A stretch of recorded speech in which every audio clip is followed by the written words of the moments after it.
നമസ്കാരം. ദീപ്തമായ ഈ സായം സന്ധ്യയിൽ എല്ലാവർക്കും സന്ധ്യാദീപത്തിലേക്ക് സ്വാഗതം. നാമം ജപായനം പുണ്യം നിരുപമദീപാങ്കുരം പോലെ സ്വരശ്രുതിലയമരമതുലം ദേവാങ്കണം മോക്ഷസംഗീതസാരം നീളും വഴിത്താരയിൽ ജീവതാരം മംഗലാപം മായാവിൻ നിൻ പ്രസാദം.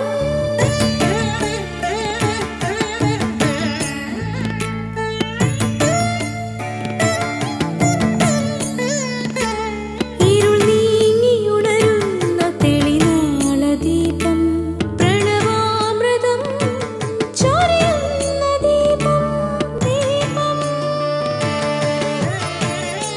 സന്ധ്യാദീപം. ആധ്യാത്മിക സാധനയിൽ ജപത്തിൻ്റെ പ്രാധാന്യത്തെക്കുറിച്ചാണ് ഇന്നലെ നമ്മൾ സംസാരിച്ചത്. ജപവും ഒരു യോഗമാണ്. ജപിച്ച് ജപിക്കുന്നയാളും മന്ത്രമൂർത്തിയും ഒന്നായിത്തീരുന്ന അവസ്ഥയിലെത്തും. ചിന്തകൾ ഒടുങ്ങിയ മനസ്സിൻ്റെ അനുഭൂതി തലമാണിത്. ജപം കൊണ്ട് ഗുരുപ്രസാദവും ഈശ്വരകൃപയും ലഭിക്കും. അതായത് ജപം എന്ന വാക്കുകൊണ്ട് ഉദ്ദേശിക്കുന്നത് ജന്മജന്മാന്തര കർമ്മബന്ധങ്ങൾ ഇല്ലാതെയാക്കുന്നു എന്നാണ്. ആർക്കും എവിടെ വച്ചും വളരെ എളുപ്പം ചെയ്യാവുന്ന ആധ്യാത്മിക സാധനയാണ് ജപം. മന്ത്രം ഭക്തിയോടും ശുദ്ധിയോടും കൂടി ചൊല്ലിയാൽ ആ നാമത്തിലെ സദ്ഗുണങ്ങൾ ജപിക്കുന്നയാളിൻ്റെ ബുദ്ധിയിലും സിദ്ധിയിലും പതിയും. ക്രമേണ ആ ഗുണങ്ങൾ വികാര വിചാരങ്ങളായി അവർ ചെയ്യുന്ന കർമ്മങ്ങളിൽ പ്രതിഫലിക്കുകയും ചെയ്യും. ജപം 3 തരത്തിലുണ്ട്. ഉച്ചം അഥവാ വൈഖരി ജപം, ഉപാംശു ജപം, മാനസിക ജപം എന്നിങ്ങനെയാണ് ജപത്തെ തരം തിരിച്ചിരിക്കുന്നത്. ഗുരുവിൽ നിന്ന് കിട്ടിയ മന്ത്രമോ ഇഷ്ടമൂർത്തി മന്ത്രമോ ശബ്ദം പുറത്ത് കേൾക്കുന്ന രീതിയിൽ ജപിക്കുന്നതാണ് വൈഖരി ജപം. മന്ത്രശബ്ദം ജപിക്കുന്നയാൾ മാത്രം കേൾക്കുന്നതാണ് ഉപാംശു ജപം. മന്ത്രം നിശബ്ദമായി ജപിക്കുന്നതാണ് മാനസിക ജപം. ജപവിധികളിൽ വെച്ച് ഏറ്റവും ശ്രേഷ്ഠം മാനസിക ജപമാണ്. മാനസിക ജപം ഒരു യജ്ഞമാണ്. യജ്ഞങ്ങളിൽ വെച്ച് ഏറ്റവും ശ്രേഷ്ഠം മാനസിക ജപമാണെന്ന് ഭഗവത്ഗീതയിലും പറയുന്നുണ്ട്. ജപത്തെക്കുറിച്ച് നാളെയും തുടരും. ഇനി ശ്രീ കാവാലം ശ്രീകുമാർ സാറിൻ്റെ രാമായണ പാരായണം കേൾക്കാം.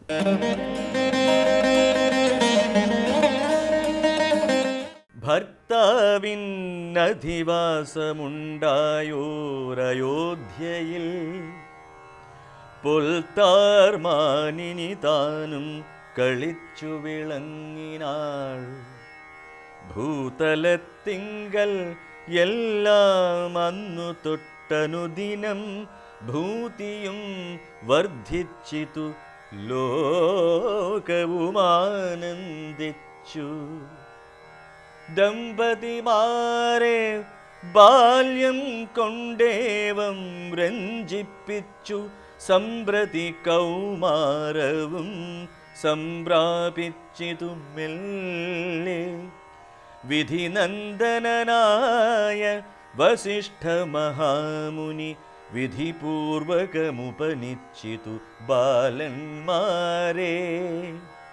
ശ്രുതികളോടു പുനരംഗങ്ങളുപാംഗങ്ങൾ സ്മൃതികളുപസ്മൃതികളും അശ്രമമെല്ലാം പാഠമായതു പാർത്താലെന്തൊരദ്ഭുതം. അവ പാടവമേറും നിജ ശ്വാസങ്ങൾ തന്നെയല്ലോ.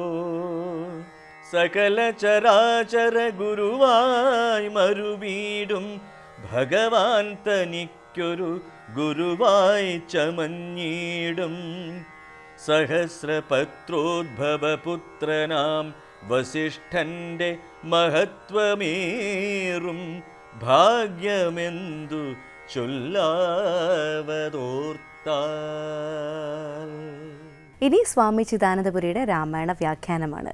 ശ്രുതിയും സ്മൃതിയും എന്ത് എന്ന് വ്യാഖ്യാനിക്കുകയാണ് സ്വാമി ചിദാനന്ദപുരി രാമായണ ദർശനത്തിൽ. വേദങ്ങളും ഗുരു ഉപദേശങ്ങളും അനുഷ്ഠാന ക്രമങ്ങളും ചേരുന്നതാണ് സനാതന ധർമ്മമൂല്യം. അതിനെക്കുറിച്ച് സ്വാമിജി വിവരിക്കുന്നത് നമുക്ക് കേൾക്കാം.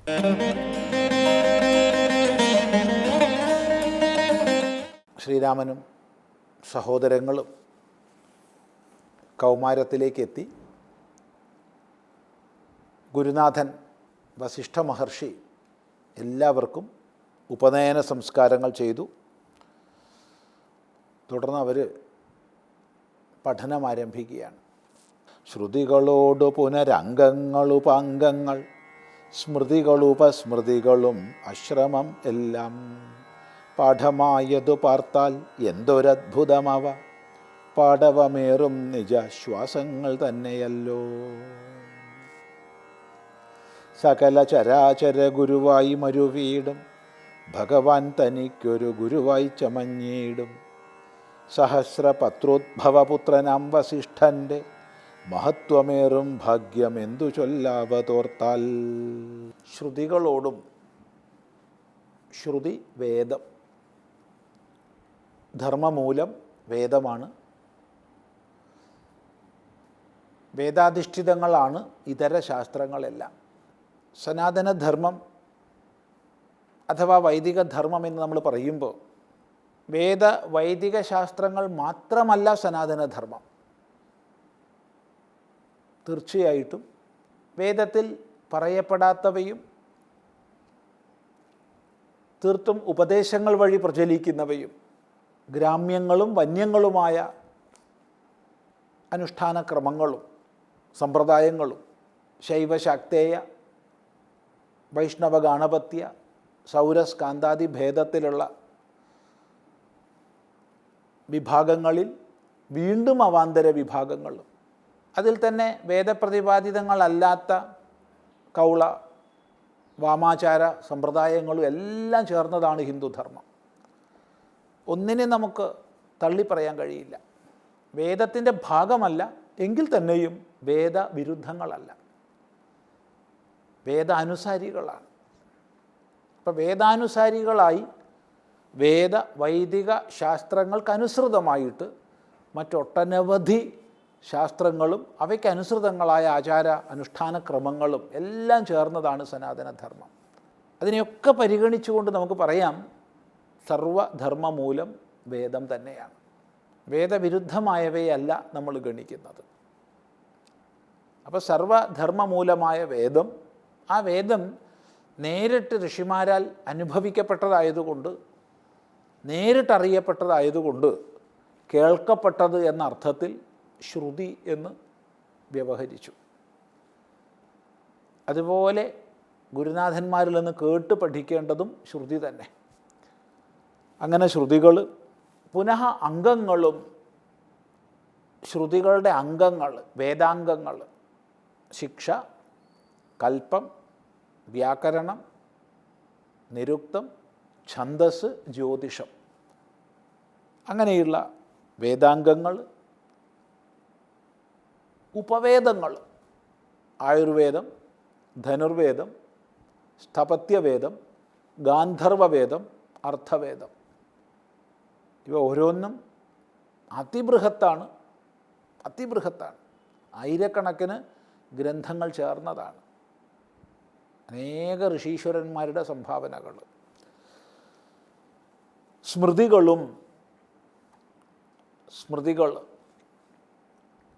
വേദവിചാരത്തിൽ നിന്നുണ്ടാവുന്ന അനുശാസനങ്ങൾ. അതുപോലെ ഉപസ്മൃതികളും മറ്റ് ധർമ്മശാസ്ത്രങ്ങൾ, മീമാംസാദി ശാസ്ത്രങ്ങൾ, ഇവയെല്ലാം അശ്രമം പഠിച്ചു. ഇത് ശ്രദ്ധിച്ചു കഴിഞ്ഞാൽ ഇതിലെന്താ ഒരു അത്ഭുതമുള്ളത്? ഒന്നുമില്ല. എന്തുകൊണ്ട്?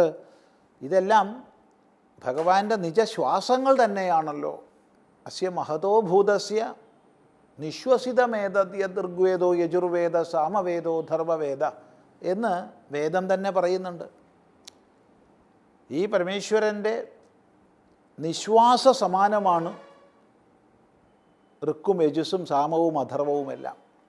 താത്പര്യം എങ്ങനെയാണോ അയത്നപൂർവമായി നമ്മൾ നിശ്വസിക്കുന്നത്, അതുപോലെ ഈശ്വരനിൽ നിന്ന് വേദങ്ങൾ പ്രകടമായി. വേദങ്ങളുടെ കർത്തൃത്വം ഈശ്വരനിലാണ്. വേദങ്ങളുടെ ഉദ്ഭവസ്ഥാനം ഈശ്വരനാണ്. അതും അയത്നപൂർവമായിട്ടാണെന്ന് കാണിക്കാനാണ് നിശ്വാസ സമാനം. അപ്പോൾ ഏത് ഭഗവാന്റെ നിശ്വാസങ്ങൾ പോലെ പ്രകടമായവയാണോ വേദങ്ങൾ, ആ വേദങ്ങൾ ലോകമര്യാദയ്ക്കനുസരിച്ചൊന്ന് പ്രദർശിപ്പിക്കാൻ വേണ്ടി പഠിച്ചത് അനായാസമാണെന്ന് പറയേണ്ടതില്ലല്ലോ. അങ്ങനെ അനായാസം വേദാംഗ ഉപവേദ സ്മൃതി ഉപസ്മൃതികളെല്ലാം പഠിച്ച് വശമാക്കി സകല ചരാചര ഗുരുവായിരിക്കുന്ന ഭഗവാൻ വേദങ്ങളുടെ പോലും മൂലസ്ഥാനമായിരിക്കുന്ന ഭഗവാൻ. സ പൂർവേഷാമപി ഗുരുഹു, പൂർവികന്മാർക്കും ഗുരുവായിട്ടുള്ളവൻ, അതാണ് ഈശ്വരൻ. സ പൂർവേഷാമപി ഗുരു, പൂർവികന്മാർക്കും ഗുരുവാണ്. സകല ശാസ്ത്രങ്ങളുടെയും യോനിയാണ്, ശാസ്ത്രയോനിയാണ്. ശാസ്ത്രയോനിത്വാത് തുടങ്ങി സൂത്രങ്ങളെ കൊണ്ട് സ്പഷ്ടമാക്കും. അപ്പോൾ അഖില ജഗദ്ഗുരുവായിരിക്കുന്ന സകല ശാസ്ത്രങ്ങളുടെയും ഉദ്ഭവസ്ഥാനമായിരിക്കുന്ന ഭഗവാൻ, ആ ഭഗവാന് ഗുരുവായി ചമയാനുള്ള ഭാഗ്യം, അതെന്തൊരു മഹാഭാഗ്യമാണ് വസിഷ്ഠ മഹർഷിക്ക് ലഭിച്ചത്. അതാണ് സകല പ്രപഞ്ചത്തിൻ്റെയും ഗുരുവായിരിക്കുന്ന ഭഗവാന്റെ ഗുരുവായിട്ട് ബ്രഹ്മപുത്രനായ വസിഷ്ഠൻ, അത് എന്ത് മഹത്വമേറുന്ന ഭാഗ്യമാണ്. അതിനെങ്ങനെ വർണ്ണിക്കാൻ സാധിക്കും എന്നാണ് പറയുന്നത്. ധനുർവേദ അംഭോനിധി പാരകന്മാരായി വന്നു തനയന്മാരെന്നതു കണ്ടൊരു ദശരഥൻ, മനസ്സി വളർന്നൊരു പരമാനന്ദം പൂണ്ടു മുനിനായകനെയും ആനന്ദിപ്പിച്ചു നന്നായി. ധനുർവേദമാകുന്ന അംഭോനിധിയുടെ പാരകന്മാരായി തീർന്നു. അപ്പം ധനുർവേദത്തെ അംഭോനിധിയായിട്ട് സമുദ്രമായിട്ട് കൽപ്പിച്ചിരിക്കുകയാണ്. ആ സമുദ്രത്തിൻ്റെ പാരകന്മാരായി മറുകരയിലെത്തിയവരായി തീർന്നു കുമാരന്മാർ. താത്പര്യം അവർ ധനുർവേദ നിപുണന്മാരായെന്നല്ല, ധനുർവേദ പാരംഗതന്മാരായി തീർന്നു. അങ്ങനെ അദ്വിതീയമായ ധനുർവേദ വൈഭവം നേടി തൻ്റെ മക്കളെന്ന് കണ്ട് അളവറ്റ സന്തോഷമുണ്ടായി ദശരഥന്. ആ ദശരഥൻ അത്യന്തം പരമാനന്ദത്തെ പ്രാപിച്ച് മുനിനായകനെയും, അവിടെ മുനിനായകൻ എന്നുള്ളത് കൊണ്ട് മുനിമാരിൽ അദ്വിതീയനായ വസിഷ്ഠനെ പറയാം. അപ്പോൾ വസിഷ്ഠ മഹർഷിയെ സന്തോഷിപ്പിച്ചു. താത്പര്യം അങ്ങേയറ്റം ബഹുമാനപൂർവം ആദര ദക്ഷിണാദികളെ സമർപ്പിച്ച് വസിഷ്ഠനെ ആനന്ദിപ്പിച്ചു ദശരഥൻ. അങ്ങനെ മക്കളുടെ പഠനം പൂർത്തിയായി അവർ ധനുർവേദ പാരംഗതന്മാരായി തീർന്നു എന്നർത്ഥം. തുടർന്ന് നമുക്ക് അടുത്ത പ്രാവശ്യം ശ്രദ്ധിക്കാം. സന്ധ്യാദീപം ശബരിമല തീർത്ഥാടനത്തിലെ പ്രധാനപ്പെട്ട ഘടകമാണ് ഇരുമുടി കെട്ട് നിറയ്ക്കൽ. അതുമായി ബന്ധപ്പെട്ട അറിവുകളാണ് ശബരിമലയിലെ ആചാരങ്ങളും അനുഷ്ഠാനങ്ങളും എന്ന ഭാഗത്തിലൂടെ ഇന്ന് നമ്മൾ അവതരിപ്പിക്കുന്നത്.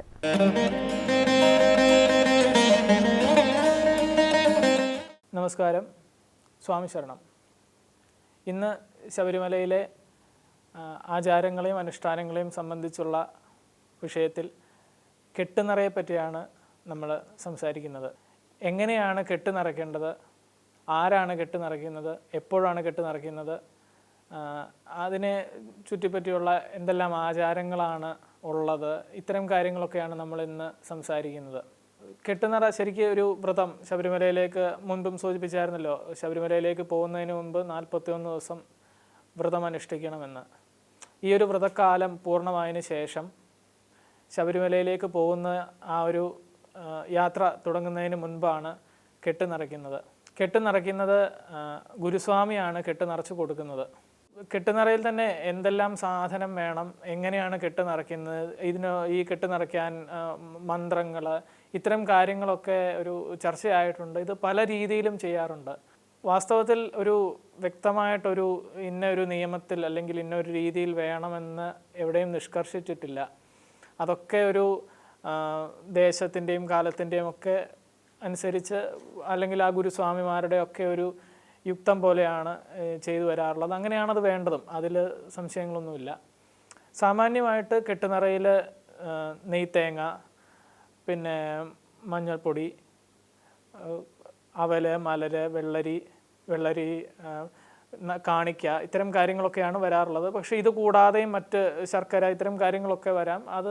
അതൊക്കെ ആ ഗുരുസ്വാമിയുടെ ഒരു ഉപദേശം പോലെ എന്നുള്ളതേ ഉള്ളൂ. അല്ലാതെ മുമ്പ് പറഞ്ഞ പോലെ വ്യക്തമായിട്ടൊരു നിയമമില്ല. പിന്നെ വളരെ പ്രസിദ്ധമാണ് മുൻകെട്ടും പിൻകെട്ടും എന്നുള്ളത്. ഒരു ഇരുമുടിക്കെട്ട് എന്ന് പറയുമ്പോൾ മുൻകെട്ടും പിൻകെട്ടുമാണ്. മുൻകെട്ടിൽ സാധാരണയായിട്ട് അയ്യപ്പസ്വാമിക്കുള്ള നെയ്ത്തേങ്ങയും മാളികപ്പുറത്തമ്മയ്ക്കുള്ള മഞ്ഞൾ, കുങ്കുമം കാര്യങ്ങളൊക്കെയാണ്. പിന്നെ അവിടെ സമർപ്പിക്കാനുള്ള കാണിക്ക കാര്യങ്ങളൊക്കെ ഉണ്ട്. പിൻകെട്ടിൽ ഭക്തനാവശ്യമായിട്ടുള്ള സാധനങ്ങളും മുൻപ് പറഞ്ഞ പോലെ. ഇത് പണ്ട് കാലത്ത് ഈ ശബരിമല യാത്ര എന്ന് പറയുന്നത് വളരെ കഠിനമായിരുന്നു. കുറേ അനവധി ദിവസത്തെ ഒരു വലിയൊരു യാത്രയായിരുന്നു. അപ്പോൾ ഇന്ന് അങ്ങനല്ല. ഇന്ന് കുറച്ചുകൂടെ എളുപ്പം അവിടെ എത്തിച്ചേരാൻ സാധിക്കും, തിരിച്ചു വരാനും സാധിക്കും. പക്ഷേ എന്നാലും ഇന്നും ആ ഒരു ആചാരം അതേപടി നിലനിൽക്കുന്നുണ്ട്. പിന്നെ ഇത് രണ്ടും കൂടെ, ഈ മുൻകെട്ടും പിൻകെട്ടും കൂടെ ചേരുമ്പോഴാണ് ഇരുമുടിയാകുന്നത്. അതിന് വളരെ ഒരു പവിത്രമായൊരു സ്ഥാനം കൽപ്പിച്ചതുകൊണ്ടാണ് പള്ളിക്കെട്ടെന്ന് തന്നെ പറയുന്നത്. പിന്നെ മറ്റ് വിദഗ്ധർ അല്ലെങ്കിൽ ഈ ഗവേഷണം, ഈ യോഗശാസ്ത്രവുമായി ബന്ധപ്പെട്ട് ഗവേഷണമൊക്കെ നടത്തിയ ആളുകളിൽ നിന്ന് അറിയാൻ സാധിച്ചത്, ഈ ഒരു ഇരുമുടി ധരിച്ചുകൊണ്ട് മല കയറുന്ന അവസരത്തിൽ ഈ മനുഷ്യ ശരീരത്തിലുള്ള ഇടാപിംഗള നാഡികളിൽ ഒരു ബാലൻസ് വരികയും സാധാരണ ഒരു സുഷുമ്ന നാഡിയുടെ പ്രവർത്തനം സാധാരണ എത്രയാണോ അതിൽ നിന്നും കുറച്ചുകൂടി ഒരു ദൈർഘ്യം കൂടുന്നതായിട്ട് ഒരു പഠനം പറയുന്നുണ്ട്. പിന്നെ ഈ മല കയറ്റവും സുഗമമാകുന്നു എന്ന് പല വിദഗ്ധരുടെ അഭിപ്രായമുണ്ട്. ഈ ഇരുമുടിക്കെട്ടോടുകൂടി കയറുന്ന അവസരത്തിൽ ഈ കെട്ട് സാധാരണ തലയിലാണ് വെക്കാറുള്ളത്. അത് കയ്യിൽ ചുമന്നാൽ പോരെയെന്നും പലരും ചോദിക്കാറുണ്ട്. തലയിലാണ്, ശരിക്കും പറഞ്ഞാൽ ഈ ശിരസിലാണ് ഗുരുപാദകങ്ങളും അല്ലെങ്കിൽ ഒരു ഈശ്വരൻ്റെ തന്നെ സാന്നിധ്യം ഈ ശിരസിൽ സഹസ്രാരപത്മത്തിലാണ് ഇരിക്കുന്നത്. അതുകൊണ്ടാണ് ഈ കെട്ടും ആ ഒരു സ്ഥാനത്ത് തന്നെ വെക്കാറുള്ളത്. പക്ഷേ ചില ആവശ്യാനുസരണം അല്ലെങ്കിൽ അത്യാവശ്യം വരുന്ന സമയത്ത് അങ്ങോട്ട് മാറ്റിയെന്ന് വെച്ചുകൊണ്ട് വലിയ ദോഷങ്ങളോ പാവങ്ങളോ ഒന്നുമില്ല. അതൊക്കെ ഒരു പ്രായോഗികതയാണ്. എന്നാലും കെട്ട് തലയിൽ വെച്ചുകൊണ്ട് തന്നെയാണ് കഴിവതും ഈ ഭക്തന്മാർ, അയ്യപ്പന്മാർ ശബരിമലയിലേക്ക് പോകാറുള്ളതും പടി കയറാറുള്ളതും ഒക്കെ. കെട്ട് ഏറ്റവും നിർബന്ധമാണ് 18ാം പടി കയറാൻ നേരത്ത്. ശബരിമലയിലെത്തി 18ാം പടി കയറിയതിന് ശേഷം ദർശനം നടത്തി കെട്ടഴിക്കാവുന്നതാണ്. 18ാം പടി കയറിയതിന് ശേഷവും കെട്ടഴിക്കാറുണ്ട്, അല്ലെങ്കിൽ ദർശനത്തിന് ശേഷമാണ് ഏറ്റവും ഉത്തമം. കെട്ടഴിക്കാറുണ്ട്. കെട്ടഴിച്ചതിന് ശേഷം അതിലെ ഓരോ സാധനങ്ങൾ, ഇപ്പം നെയ്ത്തേങ്ങയിലെ നെയ്യ് ഭഗവാൻ അഭിഷേകത്തിനായിട്ട് കൊടുക്കുകയും മഞ്ഞൾപ്പൊടി മാളികപ്പുറത്തമ്മയ്ക്കും കുങ്കുമവും മാളികപ്പുറത്തമ്മയ്ക്കും പിന്നെ കാണിക്ക ഈ ഉപദേവാലയങ്ങളിലും അല്ലെങ്കിൽ അയ്യപ്പസ്വാമിക്കും മാളികപ്പുറത്തമ്മയ്ക്കും ഒക്കെ കാണിക്കുകയും സമർപ്പിക്കാറുണ്ട്. വെള്ളരി നേദ്യം ഒക്കെ അത്തരം കാര്യങ്ങളൊക്കെ, ഈ അരി വെള്ളരിയൊക്കെ ശരിക്കും പറഞ്ഞാൽ ഇപ്പം അന്നദാനത്തിനും അവല് മലര് വെള്ളരിയൊക്കെ അന്നദാനം ഇത്യാദി കാര്യങ്ങൾക്കും ആളുകളിപ്പോൾ സമർപ്പിച്ച് വരാറുണ്ട്. അത് നല്ലൊരു കാര്യം തന്നെയാണ്. ഇതിൽ വളരെ പ്രധാനപ്പെട്ട ഒരു കാര്യം ശ്രദ്ധിക്കാനുള്ളതെന്ന് വെച്ചാൽ ഈ കെട്ടിൽ നമ്മൾ ഉൾപ്പെടുത്തുന്ന വസ്തുക്കൾ ഏറ്റവും ശുദ്ധമായിട്ടുള്ള കാര്യങ്ങളായിരിക്കണം. കാരണം നെയ്യും ഇത്യാദി കാര്യങ്ങൾ ഭഗവാന് സമർപ്പിക്കാനുള്ളത് ഏറ്റവും ശുദ്ധമായിരിക്കണം. അല്ലെങ്കിൽ ഈ ഒരു യാത്രയുടെ ഉദ്ദേശം തന്നെ വലിയൊരു തോതിൽ നഷ്ടമാവും. കാരണം പലരും എൻ്റെ അനുഭവത്തിൽ തന്നെ കണ്ടിട്ടുണ്ട്, ഈ നെയ്യൊക്കെ വളരെ മോശം ക്വാളിറ്റി നെയ്യ്, അതായത് ഒരു മെഴുക് ഇത്തരം നെയ്യൊക്കെയാണ് അവിടെ ചില അവസരങ്ങളിൽ കിട്ടാറുള്ളത്. അത് തീർച്ചയായിട്ടും അവോയ്ഡ് ചെയ്യേണ്ടതാണ്. കാരണം നമ്മൾ ഭഗവാന് കൊടുക്കുമ്പോൾ ഏറ്റവും നമ്മളെ കൊണ്ട് പറ്റുന്ന ഏറ്റവും നല്ല ക്വാളിറ്റിയുള്ള സാധനങ്ങൾ തന്നെ കൊടുക്കണം. പിന്നെ ഈ പനിനീര്, റോസ് വാട്ടർ, ഇതും ഒഴിവാക്കാവുന്നതാണ്. കാരണം ഇപ്പോൾ അത് ക്ഷേത്രത്തിൽ എന്തായാലും അത് ഉപയോഗിക്കാറില്ല. വലിയൊരു ശതമാനം ആൾക്കാർ ഇപ്പോൾ അത് കൊണ്ടുവരാറില്ല. ആൾക്കാരിലേക്ക് അത് എത്തിയിട്ടുണ്ട്, എങ്കിലും ആ ഒരു ഇത് ഇപ്പം എടുക്കാറില്ല. അതുകൊണ്ട് അത് പൂർണ്ണമായിട്ടും അവോയ്ഡ് ചെയ്യുന്നത് തന്നെയാണ് നല്ലത്. കാരണം ഒന്നാമതേ നല്ല പനിനീര് കിട്ടാറില്ല. പിന്നെ ഇപ്പം കിട്ടുന്നതൊക്കെ ശരിക്കും പറഞ്ഞാൽ ആ ബിംബത്തിൻ്റെ നിറത്തെയൊക്കെ ബാധിക്കും വളരെ രീതിയിൽ. അതും ഒഴിവാക്കാവുന്നതാണ്. പിന്നെ ഈ പ്ലാസ്റ്റിക് പോലത്തെ കാര്യങ്ങളൊക്കെ ഇരുമുടിക്കെട്ടിൽ നിന്ന് ശരിക്കും 100% ഒഴിവാക്കാവുന്നതാണ്. പ്ലാസ്റ്റിക് ഇരുമുടിക്കെട്ടിൽ വരേണ്ട യാതൊരു സാഹചര്യവുമില്ല. യാദൃശ്ചിക തന്നെ എന്തെങ്കിലും പ്ലാസ്റ്റിക് സാധനം നമ്മൾ കൊണ്ടുവരികയാണെങ്കിലും അത് അതേപടി തിരിച്ചു കൊണ്ടുപോകാം, അവിടെ നിക്ഷേപിക്കാതെ. ഇരുമുടിക്കെട്ടിൽ ഏറ്റവും പ്രധാനപ്പെട്ട ഒരു സാധനമാണ് എല്ലാവർക്കും അറിയുന്ന പോലെ നെയ്ത്തേങ്ങ എന്ന് പറയുന്നത്. ഈ നെയ്ത്തേങ്ങയെ പറ്റിയും മുൻപും പറഞ്ഞതാണ്, പലതരം വ്യാഖ്യാനങ്ങളുണ്ട്. അതായത് നെയ്യ് ആത്മാവായിട്ടും തേങ്ങ ശരീരമായിട്ടും ഒക്കെ ഒരു താത്വികമായിട്ട് അതിനെ ചിന്തിക്കാറുണ്ട്. അല്ലെങ്കിൽ കുറച്ചുകൂടെ സൂക്ഷ്മമായിട്ട് പറയുമ്പം തേങ്ങയെ അല്ലെങ്കിൽ നാളികേരത്തെ ശിരസായിട്ട് കണ്ടിട്ട് നെയ്യെ ആ ഒരു ഭക്തൻ്റെ മനസ്സിനെ ഈശ്വരനുമായിട്ട് ഉള്ള ഒരു സ്നേഹം അല്ലെങ്കിൽ ഒരു കണക്ഷൻ എന്ന് പറയുന്ന ആ ഒരു മനസ്സിനെയും കാണുന്നു. ഇത് ഒടുവിൽ ഈശ്വരനിലേക്ക് തന്നെ ലയിക്കുന്നു. തൻ്റെ വൈരാഗ്യവും തൻ്റെ ഒരു ആത്മസമർപ്പണത്തോടും കൂടെ ഈ ഒരു ആത്മാവ് അല്ലെങ്കിൽ ഈ ഒരു ഈശ്വരനുമായിട്ടുള്ള ആ ഒരു ഭക്തി എന്ന് പറയുന്നത് ആ ദേവനിൽ തന്നെ ഒടുവിൽ ലയിക്കുന്ന ഒരു വലിയൊരു തത്വത്തെയാണിത് കാണിക്കുന്നത്. നാളികേരം ഒരു ഭാഗം അവിടെ ആഴിയിലും നിക്ഷേപിക്കാറുണ്ട്, മറ്റേത് പ്രസാദമായിട്ട് തിരിച്ചും കൊണ്ടുവരാറുണ്ട്. ഈ ഒരു അഗ്നിയിൽ ഇടുന്നതും അല്ലെങ്കിൽ ആഴിയിലിടുന്നതും ശരിക്കും പറഞ്ഞാൽ ആ ഒരു ശരീരത്തിൻ്റെ, നമ്മുടെയൊക്കെ ഭൗതിക ശരീരത്തിൻ്റെ ഒരു അനിത്യത്വം, ഇതൊന്നും നിത്യമല്ല, ഇതെല്ലാം ഈ ഒടുവിൽ കത്തിത്തീരാനുള്ളതാണ് എന്ന് പറയുന്ന വലിയൊരു ചിന്തയാണിത് കാണിക്കുന്നത്. ഇത്തരം ഈ പലതരം ഈ പ്രതീകാത്മകമായിട്ടുള്ള കാര്യങ്ങൾ നമ്മൾ അത് ഉൾക്കൊണ്ട് കഴിയുമ്പോൾ തീർച്ചയായിട്ടും നമ്മളുടെ മനസ്സിൽ ഇത്തരം ഒരു ചിന്തകളിൽ പല സ്പന്ദനങ്ങളുണ്ടാവും. അത് നമ്മളിൽ കുറേ റിഫൈൻമെൻ്റ് ഉണ്ടാക്കുമെന്ന് തോന്നുന്നു. അങ്ങനെ ശബരിമല ക്ഷേത്രത്തിൽ ദർശനം നടത്തി തിരിച്ചു മടങ്ങുമ്പോൾ, പിന്നെ ഈ തിരിച്ചു മടങ്ങുന്ന അവസരത്തിൽ ഈ ഒരു കെട്ടിൻ്റെ ആവശ്യമില്ല. ഇതിലെ വസ്തുക്കളെല്ലാം ഏറെക്കുറേയും അവിടെ തന്നെ നമ്മൾ ഉപയോഗിച്ചിട്ടുണ്ട്. പിന്നെ തിരിച്ചിറങ്ങാൻ നേരത്ത് കെട്ട് ഈ തലയിലേന്തിക്കൊണ്ട് ഇറങ്ങുന്ന ഒരു പതിവൊന്നുമില്ല, അതിൻ്റെ ആവശ്യവുമില്ല. പിന്നെ എപ്പോഴാണേലും ശബരിമലയിൽ ദർശനം പൂർണ്ണമാവണമെങ്കിൽ ഇരുമുടിക്കെട്ടോടെ വന്ന് ഈ പടി കയറി ദേവനെ ദർശിക്കുമ്പോഴാണ് ഈ ഒരു പൂർണ്ണമാകുന്നത്. ഏതൊരു അവസരത്തിലാണെങ്കിലും ശബരിമലയിൽ വരുമ്പോൾ പറഞ്ഞ പോലെ ഈ വ്രതവും ഇരുമുടിക്കെട്ടും ഒക്കെ ആകുമ്പോഴേ ആ ഒരു ദർശനം പൂർണ്ണമാവുകയുള്ളൂ. ഇതിനെ അങ്ങോട്ടോ ഇങ്ങോട്ടോ ഒരു ചുരുക്കാനോ അല്ലെങ്കിൽ ഇതിൽ നിന്ന് വ്യത്യസ്തമായിട്ടോ മറ്റു കാര്യങ്ങളൊന്നുമില്ല. ഇതൊരു ഫിക്സഡ് ആയിട്ടുള്ളൊരു നിയമം തന്നെയാണ് ശബരിമലയെ സംബന്ധിച്ച്. നമ്മുടെ സമയവും ഏകദേശം അവസാനിക്കാറായി. അതുകൊണ്ട് തന്നെ ഇതുപോലെ മറ്റൊരു വിഷയവുമായി അടുത്ത ദിവസവും കാണാം. അതുവരെ നമസ്കാരം.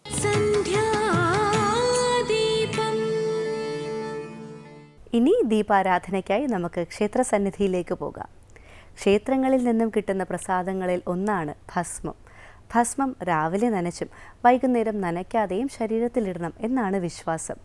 നനഞ്ഞ ഭസ്മത്തിന് ശരീരത്തിലെ അമിത ഈർപ്പം വലിച്ചെടുക്കാനുള്ള കഴിവുണ്ട്. നനയാത്ത ഭസ്മത്തിന് രോഗാണുക്കളെ നശിപ്പിക്കാനുള്ള കഴിവുമുണ്ട്. അതുകൊണ്ടാണ് വൈകുന്നേരം ഭസ്മം നനയ്ക്കാതെ ശരീരത്തിൽ ധരിക്കണമെന്ന് പറയുന്നത്.